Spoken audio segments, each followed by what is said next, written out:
one of the places that prayer makes possible is this idea of the authority of the believer and the power that we have, yes, as Christians, to affect both the environment that we inhabit, the church, and it may sound heretical, but to affect God Himself and God's heart. It doesn't necessarily mean that we can manipulate God or change His will, but it is such a powerful thought. Mm-hmm. And I think if you are going to pray, you have to start there. The belief that actually your prayer matters to God, and that somehow He wants you to pray, and He wants to act through your prayer. Well, you're talking about something that I think, we're not trying to pit charismatics versus Baptists, but there's different styles. Baptist or evangelical folks believe strongly in the priesthood of the believers. And you just use some different phrase, the authority of the believer. Well, the priesthood of the believer is, of course, all comes from God, but there is that authority to be that priest, and that has to do with prayer, very much like you're talking about. Do you think that we can change the will of God? Here's a couple of biblical moments that why I say that. I believe I may know your answer, and we probably are in great affinity, but it'll be fun to talk about. Yeah, I think of Moses, God saying, "I'm going to destroy these people. I'm tired of them. I'm sick of their complaining. I'm sick of their idolatry, their ingratitude. Let me destroy them, and I will give you a new people that we can begin afresh." And God is set on this, apparently, through the biblical narrative. But Moses begins to bargain with God and intercede. Excuse me. Moses begins to intercede on behalf of the Israelites, and he says to God, don't destroy them. Be mindful of your reputation, of your good name. What will the Egyptians say? You took them out of Egypt to destroy them. You were impotent in changing them. So have mercy on that. Give them a chance, so to speak. Yeah. And so God accedes and deigns to continue working through the Israelites with, some punishment that He gives. But if we are to take the narrative seriously, and we see that dialogue as a form of prayer, intercession, except that here it's between a man and God in a way that is so direct. Yes. But the fact is that God was willing. Now, was He already expecting that Moses would do that? And He just entered into that and was pleased to see Moses' love for his people, and He wanted that to happen. And He was provoking that and so on, and perhaps providing a teaching moment for future generations. We don't know. That's where the complexity comes in. But at least if we take the text at its face value, we are inclined to think that Moses had more power there than we are inclined to give to human beings. That's one. The other example, that the famous encounter between God and Abraham, as he intercedes for Sodom and Gomorrah, and God is saying, hey, if there were a certain number of righteous men 50, here, 50, whatever. Yeah, 50, I wouldn't do it. If there were 10, if there were 1. And so again, is God simply being rhetorical, or is He truly saying, if there are people here who will intercede, who will stand, I would change my plans and my actions. You may have also the Syrophoenician woman who intercedes on behalf of her daughter. And Jesus initially at least resists. And I think it was a teaching technique of His at that moment to provoke a certain kind of a reaction on her part to answer.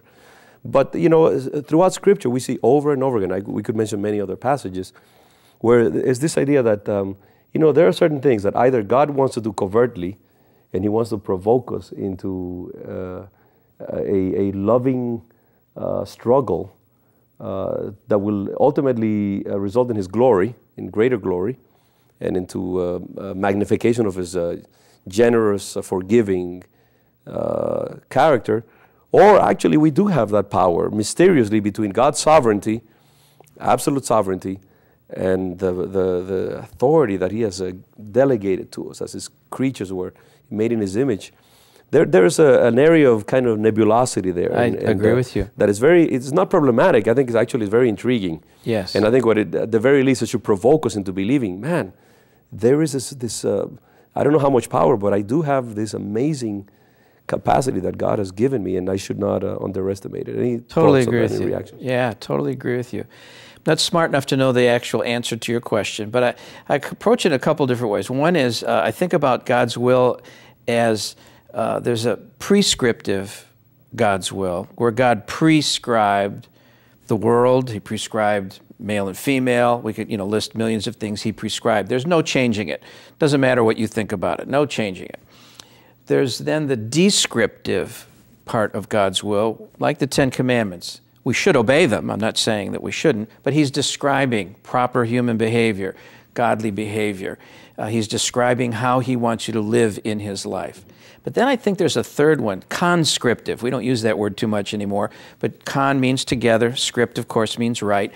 And I think God is saying to Moses in that case, Abraham in the other case, let's write this thing out together. So I like your word provoke. Was Moses changing God's mind, or was God saying that to change Moses' heart to basically listen to himself and say, wow, this is what God wants. This is really what God wants. He doesn't want to kill these people.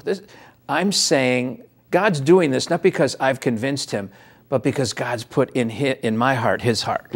And so I think this process of intercession changes from now just, well, who are the sick people and what do we want to pray for them? That's better to do that than to not pray at all. But I think we fail to get into this kind of prayer. There's a guy in chapter 4 of Colossians who I hope I get to, if in heaven, if we get to find people, our GPS in heaven, I want to see this guy Epaphras. He calls him a prayer warrior or wrestler. The word there in the original language means he agonized in prayer for you. I think that's the kind of intercession I have too seldom found myself in, where I've gone beyond my list and I'm praying that prayer of importunity that on one hand sounds like, how dare you tell God what to do? But the reason I can do it is because it's really God's Spirit giving me the heart of God, the mind of Christ, to pray these kinds of things. One more point is I'd rather be surprised in heaven that God said, you prayed some, intercessors had some, but you guys thought you had too much authority than you did.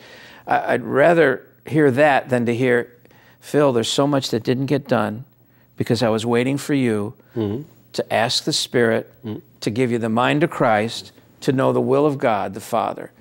I don't want to hear that. Yeah. So I'd rather not overstep. I'm not God. I don't want to overstep my bounds.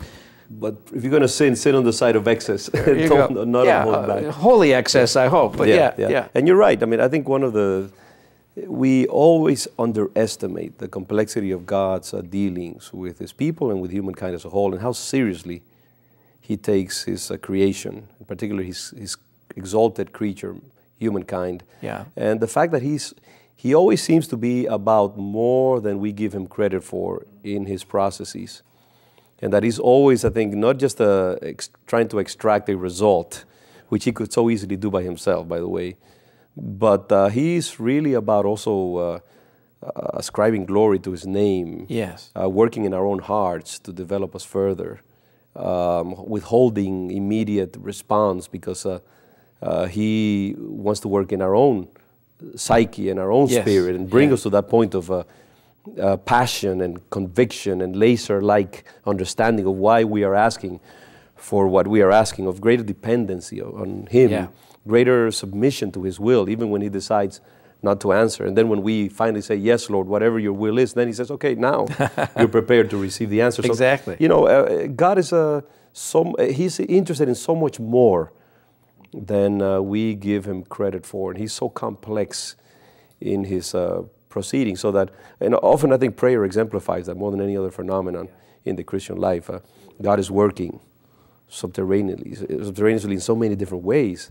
And we're thinking, all He wants is just a laundry list of needs, and that's it. No, but prayer is changing us. It's a way of declaring to the principalities and powers and to God all kinds of values of His kingdom. It's also a way of growing in the Spirit. It's a way of almost prophetically incarnating principles of Scripture. I mean, there's so many different elements. Absolutely. And I think that's why prayer, we can see it as boring, simply because we are oversimplifying how much God is seeking to do. Yeah.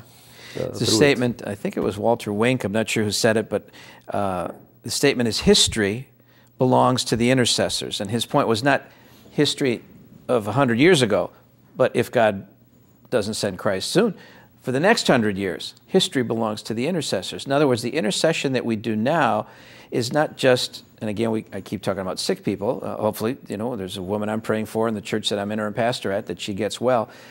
But there's a so that aspect that takes that prayer beyond just that particular, in this case, illness, or a married couple having difficulty. We're going to pray that they get reconciled. But someone loses a job, we're going to pray they get a job. But one of my sermon titles is Stop Praying Prayers That End Too Soon. So don't just pray for that thing, pray it forward. History belongs to the intercessors.